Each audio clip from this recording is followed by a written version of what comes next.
Hello বন্ধুরা, আজকে আবারও তোমাদের জন্য আরেকটা নতুন রেসিপি নিয়ে চলে এসেছি। দেখো, এটা ছোট ছোট আলু দিয়ে ঢেঁকি শাক ভাজা। আলুগুলোকে তেলের মধ্যে একটু রসুন আর কালো জিরা দিয়েছি, কাঁচা লঙ্কাও চিড়ে দিয়েছি।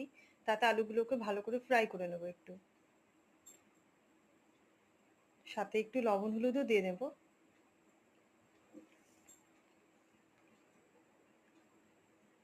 এইভাবে করে আবার সর্ষা বাটা দিয়েও করা যায়, কিন্তু এত গরম তো সর্ষাটা না খাওয়াটাই বেটার। এই হলুদ লবণ দেওয়া হয়ে গেছে, এখন এটাতে ঢেঁকি শাকগুলো দিয়ে দেবো। অনেকেই ঢেঁকি শাক পছন্দ করে, আমাদেরও খুব ভালো লাগে। ঢেঁকি শাকটা দিয়ে এবার একটু ভালো করে নাড়াচাড়া করে নেবো, একটু ঢেকেও দেবো। দেখো, ঢেঁকি শাকটা খুব সুন্দর ভাজা হয়ে গেছে। তোমরাও এভাবে বানিয়ে খাবে, খুব ভালো লাগবে।